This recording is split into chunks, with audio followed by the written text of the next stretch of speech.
Si on venait à accepter que Jésus a dit, donc ça veut dire que nous donnons des faussetés à Jésus. Ça veut dire que... 14, verset 50. Il est dit, et alors tous l'abandonnaient et prirent la fuite. Voici.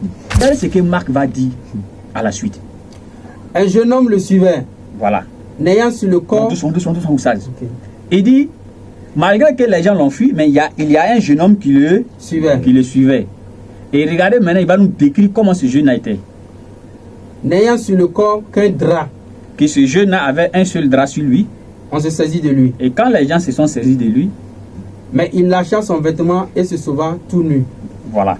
Voilà tous nos problèmes.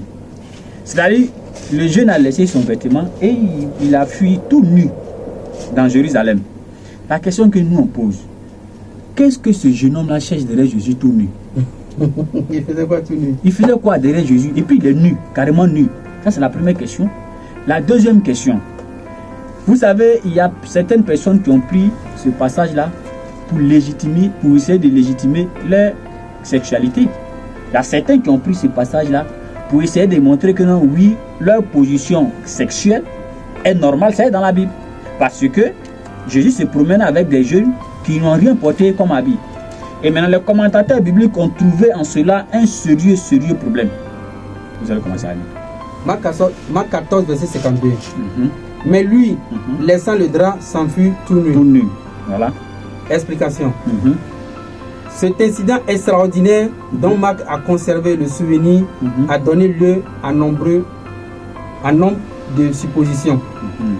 D'où pouvait venir ce jeune homme? Pouvait simplement d'un drap ou d'un vêtement de nu en toile. Premièrement, on dit bon, lui il est quitté où? Et puis il est nu derrière Jésus. Hein? Continue. On a supposé que c'était le fils de la maison où Jésus avait passé la dernière soirée. C'est-à-dire, ils ont supposé que, est-ce que c'est pas où Jésus avait passé la dernière soirée là? C'est pas l'enfant de là-bas qui le suivait? Continue. Mais la dernière soirée avec ses disciples, mais aurait-il traversé les rues de Jérusalem et la vallée? En même temps qu'ils se sont dit, peut-être c'est là où Jésus a passé la dernière nuit. En même temps ils se sont posé la question, ils disent, attends, même si c'est là-bas, l'enfant est quitté, donc lui il va traverser tout Jérusalem, tout nu, comme ça il n'a rien porté. Continue. Et la vallée du Cédron dans ce léger costume. On a pensé avec plus de raison qu'il sortait de quelques maisons de campagne voisines du jardin des Oliviers. Ils se sont dit que non, peut-être il est sorti d'une maison puisqu'il y avait trop de bruit, ils ont attrapé Jésus. C'est pourquoi peut-être l'enfant est sorti de cette maison. Continue. Ayant été réveillé par le bruit que faisait la foule. Voilà. Continue toujours, Stade. On a supposé encore avec vraisemblance que c'était un disciple de Jésus comme paraît l'indiquer l'intérêt avec lequel il le suivait. C'est-à-dire jusqu'à présent, les commentateurs bibliques se posent des questions. Il y a certains qui ont dit non, peut-être même c'est un disciple de Jésus lui-même. Maintenant, la question que nous on pose toujours. Si c'est un disciple de Jésus lui-même, qu'est-ce qu'un disciple de Jésus cherche? Vous allez continuer au stade. Qu'est-ce qu'un disciple de Jésus cherche derrière Jésus, déshabillé, tout nu? Continue. Enfin, on s'est demandé qui pouvait être ce jeune homme disciple du Sauveur. Et depuis les pères de l'Église jusqu'à nos jours, on n'a pas manqué de proposer des noms propres. Quelques exégètes modernes, Olfsen, Lange, Altman, Weiss, s'arrêtent à l'idée que c'était Marc lui-même.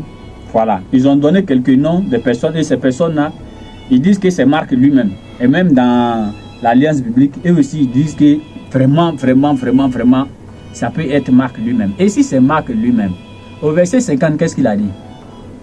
Tous l'abandonnaient et pris la fuite. Donc ça ne peut pas être Marc lui-même. Très intelligent. Ça ne peut pas être Marc lui-même. Donc continue, Oussaz. Ok, c'est bon. C'était Marc lui-même. Simple hypothèse, mais qui résout au moins cette autre question. Où notre évangéliste a-t-il puisé la connaissance de ce fait? C'est-à-dire, c'est la question qu'il se pose. Il dit, mais où lui là, il a puisé ce qu'il est en train de dire ici? Eux-mêmes, ça c'est pas les musulmans, ni moins encore Maoussas qui est en train de dire. C'est eux-mêmes qui se demandent, mais attends, Marc il a enlevé ce qu'il est en train de dire là-haut. Et c'est lui seul seulement qui parle de ça. N'est-ce pas? Et l'Alliance biblique a essayé de comparer avec le jeune homme qui était dans la grotte quand ils sont venus trouver Jésus. Mais ça ne peut pas aussi tenir. Ça ne tient même pas même d'abord. N'est-ce pas? Puisque lui, il a laissé son drap, il a fui. Alors que dans la grotte là-bas, le jeune il avait un drap sur lui et on dit que non, c'est lui, c'est Jésus, ils l'ont confondu même. N'est-ce pas? Continue où ça, tu t'arrêtes jusqu'à où il y a rouge. Maintenant, à ses yeux, il aurait raconté sa propre expérience. Il aurait raconté sa propre expérience. Si tu es arrivé où il y a côté rouge, tu arrêtes. Ouais, et amenait Jésus chez le souverain sacrificateur. Ok, voilà.